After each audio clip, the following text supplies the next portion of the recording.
Welcome back to an episode of the Deep Culture Podcast. This once again is Michael, and this week gonna talk about Superman, the movie flying onto big screens. It's been out a couple weeks now, so full disclosure, if you're watching this is a spoiler-ish review. Not gonna go too deep dive into a lot of spoilers, but there will be some spoilers in this review. So if you haven't seen it yet, please do not go forward and watch this. However, seeing a lot of videos, a lot of different comments on the internet now, I feel like I've dissected the movie enough, soaked it in to really understand and to really give a fair assessment of Superman. And I gotta say, really loved the Superman movie. Really, really loved it. So, this is a Superman review, spoilers-ish, but also just talking about why I liked it. So, right off the bat, here we go. Superman. The Superman movie, I said that for a reason. The Superman movie I thought was great right from the jump. Didn't know what to expect. I think in previous episodes, all three of us kind of shared our hesitancy or our concerns about Superman being on the big screen again. I right away was excited to see this movie. I right away loved it. I also really enjoyed the explanation at the very start, kind of the text. Sometimes origin stories, directors, productions, they always feel like they have to have an origin story. I'm glad they did not here, and it was explained that way. Also, since technically this is the second or third, or depending on where you look at it, this is not the first thing for the new DCU. So the explanation of Superman just in text right before you see really any character was, I thought, a good choice.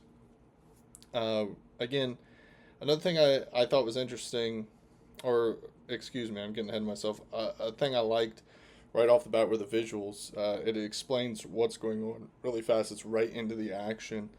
A lot of trailer stuff. So getting into some of the interesting stuff, I thought like a lot of the stuff you see in the trailers was really in the first part of the movie, which I like. I think sometimes movie trailers, they give away everything really quickly, or they give away the whole movie in a trailer and don't really make you think about it more. But Superman was not that. A lot of the trailer stuff was early in the movie. Crypto dragging Superman back to the Fortress of Solitude, the robots, some of the fight scenes, with the hammer, Bravia, I believe is his name. That was all early on.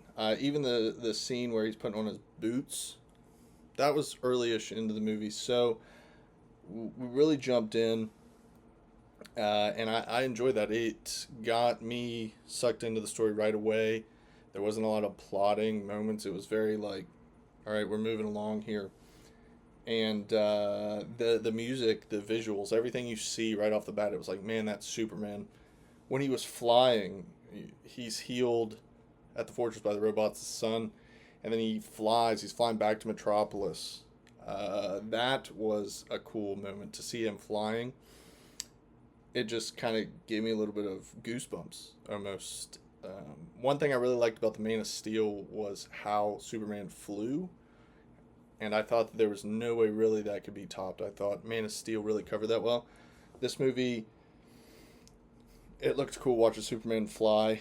Just that visual, very uplifting, showing the crest, the symbol.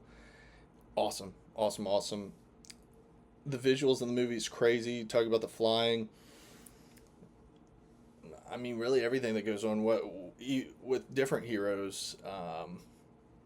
Terrific guy, hot girl. Some of the villains, the things they were doing. The Pocket Universe.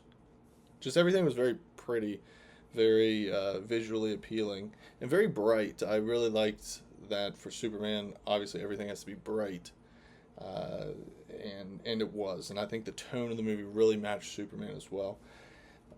Some of the visuals I thought were utterly just insane. The visual of Superman shedding off, I believe it was Planet Watch, all the guards at the end just spinning around, just knocking him off.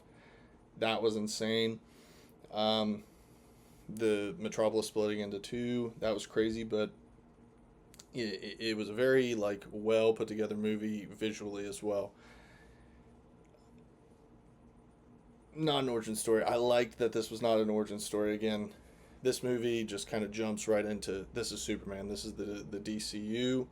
Things have already happened, which might be told later, but things have already happened. It's not an origin story, and I'm so glad. I'm so glad. I believe James Gunn said it going up to this is not going to be an origin story. I'm so glad that that was not the case. James Gunn, I think, so far he's 2 for 2, really 3 for 3 if you count Peacemaker, and honestly 4 for 4. I like the last Suicide Squad movie, but anything he's really touched DC wise has been great so far. Peacemaker was absolutely hilarious, but it was good. But just counting the two DCU projects, Creature Commandos, I love that. Superman, just following that up, it has me really hyped for where the universe is going, and I can't wait to see more. I think the acting in the movie was great too. I think the characters that they portrayed, that the actors portrayed, really fit through who they were. I thought great choices all around, from like bit characters to the main ones as well. Superman, he was obviously he's the main character of the story. Felt like Superman. He felt like Big Blue. Luther, Holt just really played Luther well. You just wanted to punch him in the face. I thought Luther in the movie was really. You could argue it's a Superman movie, but largely it was also a Lex Luthor movie in the sense of like just how smart he is. He's dissecting everything about Superman. Super evil. Some of the things he did in the movie, I was kind of shocked to see done.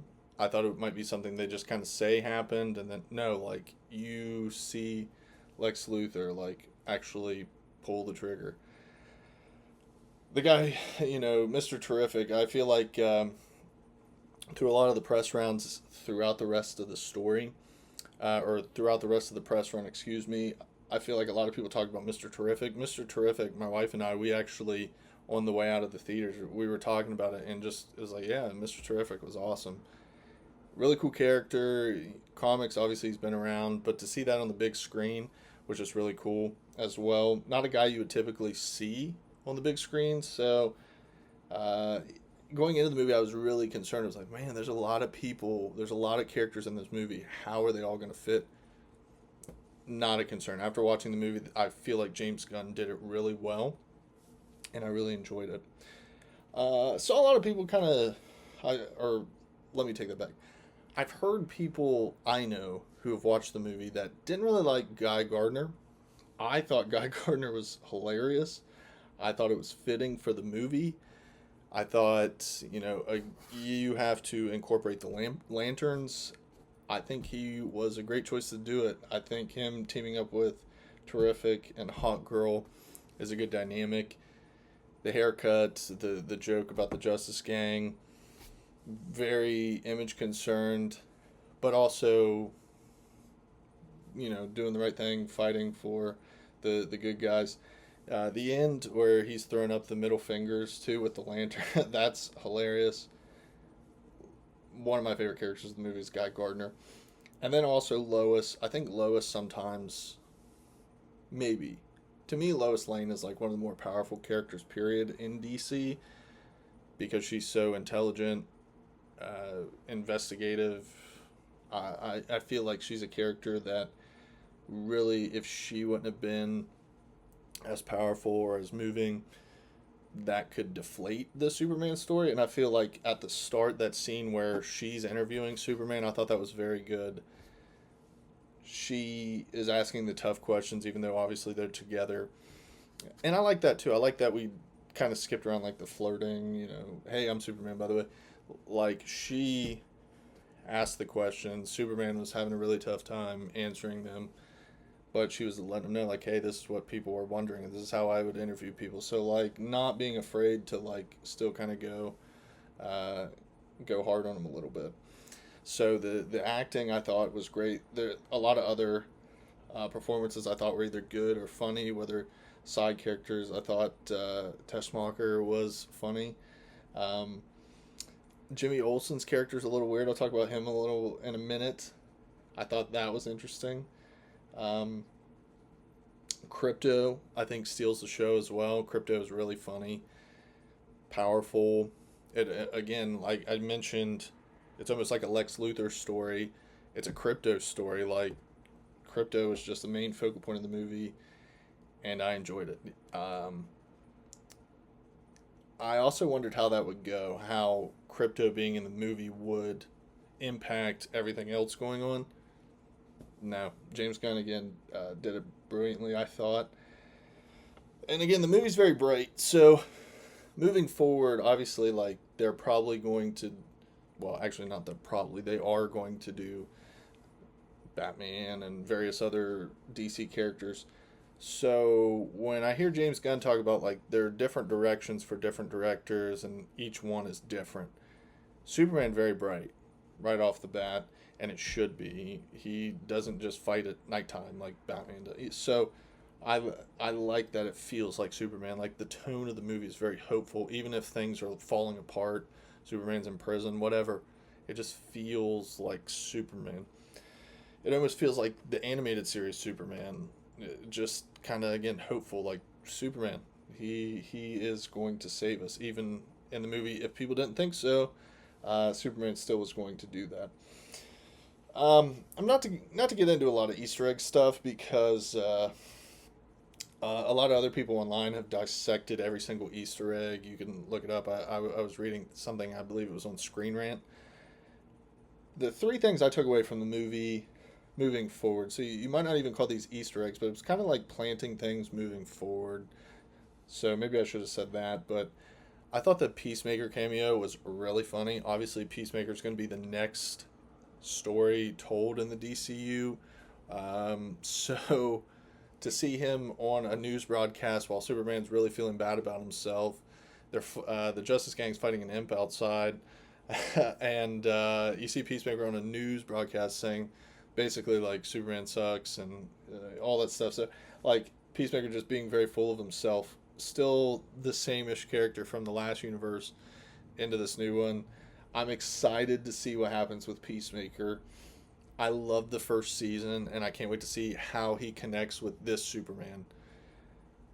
Because definitely they will not match. Like the very vulgar, the very almost narcissistic Peacemaker, and then this very humble, very good Superman. It just that Peacemaker with the last Superman, with Henry Cavill Superman, maybe a little more, a little more like you could see it. This one, I can't really see it, but I think that's what's going to make it fun because we have a Superman who's good, like almost a goody. You know, he's the goody goody. He's the comic version of Superman in a sense, and then you have Peacemaker, who's just he's something. Lex Luthor at the end, he's arrested.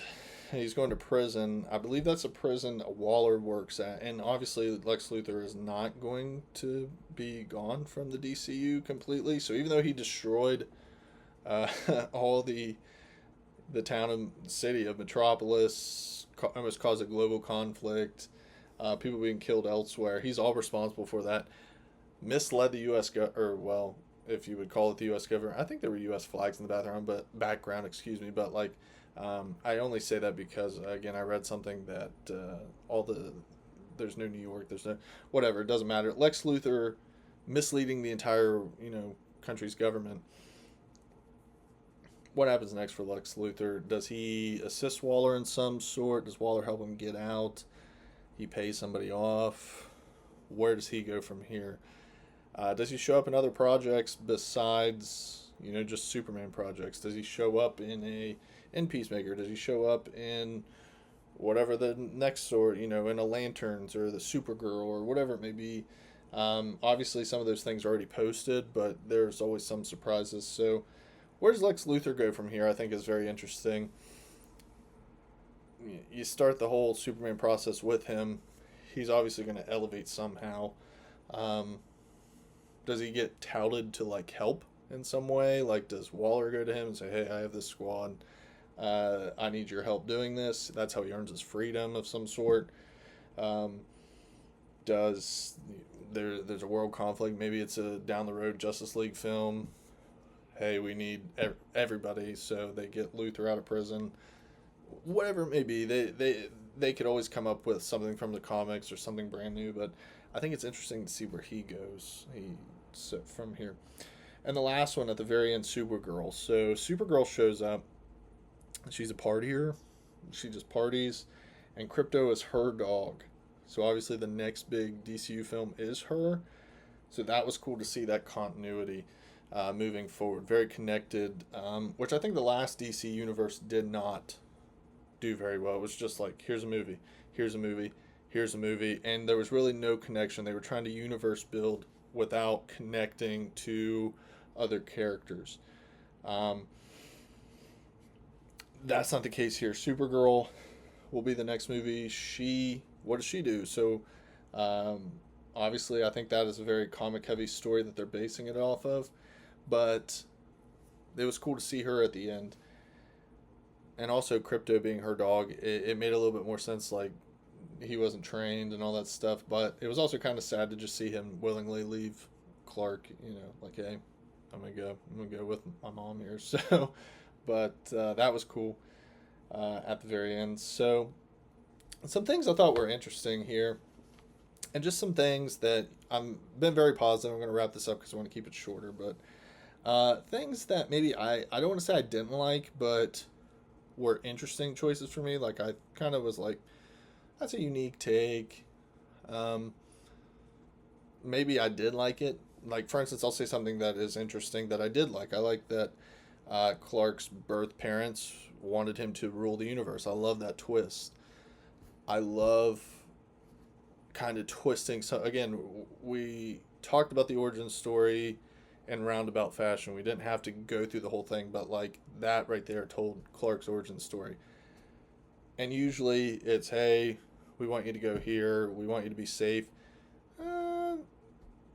Cal's parents, Kal-El's parents, he was told to rule, and he never knew that. So that was cool. I really liked in the Batman that twist, which is also kind of like the Telltale, a little bit of the Telltale, I believe, Batman, where the Bruce's parents were kind of, just the little, because it was always in the comics like, yeah, they were good people. They want,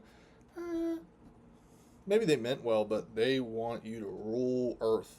And for an alien that has way more powers and is the strongest being, that is entirely scary. So I like that little twist. Bradley Cooper being Jor-El is also really cool. But the one thing I thought was interesting, again, I don't really say I dislike it, it was just funny, was Jimmy Olsen. In the comics, it's like Clark's sidekick, yeah, at the Daily Planet, helping out. Almost at times seems like is he a kid? I don't know. I can't remember.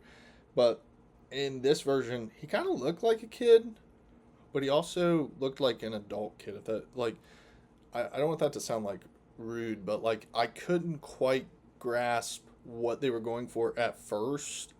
Like, are they going for like, hey, this is Clark's sidekick, like he's just like a younger dude?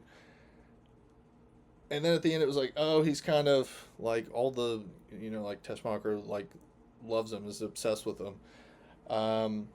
Getting girls, and even Lois says like, I don't know how you get these, something like, I don't know how you get these girls or whatever. That kind of threw me off because I wasn't understanding the dynamic there of, is he, is it like, at the first half it was more of an old school Jimmy Olsen, and then the second half it was a twist, so it was kind of two different things. It kind of confused me. Didn't dislike it, I was just kind of thrown off by it. Rick Flag, I will say this one is interesting in the fact that his connections. So at the end of Creature Commandos, wasn't he still in? I can't remember if he was still in the hospital or not, but maybe he wasn't. Maybe I'm missing a few minutes towards the end. But how that position he's in, Rick Flag Senior, he obviously the people talked about like the hair color. That didn't bother me. What was more disappointing was I was hoping for more characters of Creature Commandos. I was hoping somehow they tie in one of the other characters. Yeah, that is probably my biggest gripe with the movie is that they dipped their toe in with Rick Flag, but they didn't throw in somebody else, and that's nitpicking. I don't that didn't ruin the movie for me, but it was kind of like uh, there were beforehand. It just seemed like there were going to be more people from that movie, so maybe I misread things or whatever it may be, but that one for me, Rick Flag. Where does it go next? Peacemaker, obviously, is going to be a part of that. Hopefully, more of the Creature Commandos because I loved that show. G.I. Robot is a great character. Really, all of them were well told. It was a great show. But last thing I want to say here is the visuals. Like, I know a lot of the filming.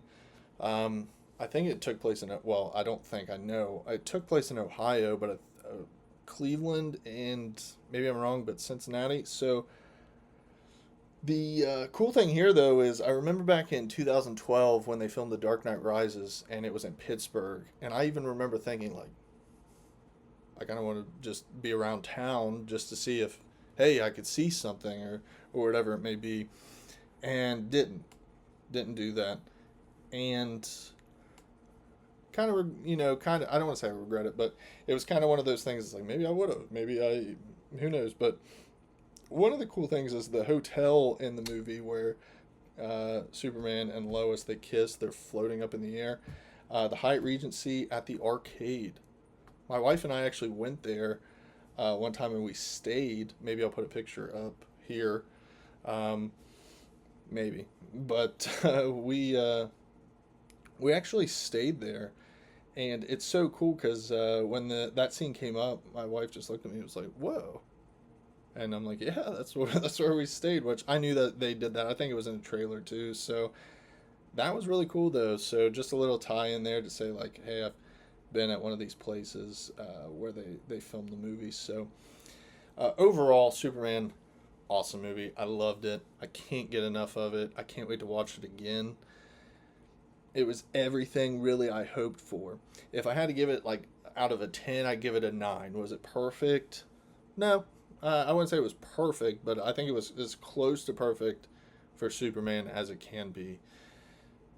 And to keep it all positive, it all just here's Superman. He is hopeful. He is the living embodiment of the human way, even though he is not.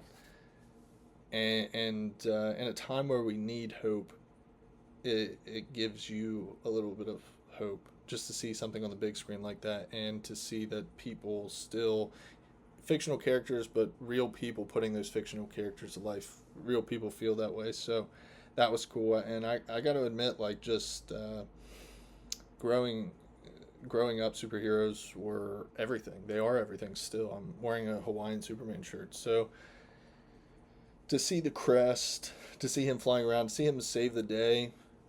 It might sound goofy, but it just kind of is like a goosebumps thing. Like it was just really cool. So, Superman for me a 9 out of 10. I thought it was really good. I can't wait to watch it again. I can't wait to see where DC goes next. And let me know what you think. Maybe you feel differently. Maybe you think it's a 10. Maybe you think it's a 5. I don't know. Maybe there's a different character you thought stole the show. Maybe you have a different moment that you remember as opposed to me. So, whatever you think, leave it in the comments below. And that is all I have for today. I'll see you guys later. Thanks for listening.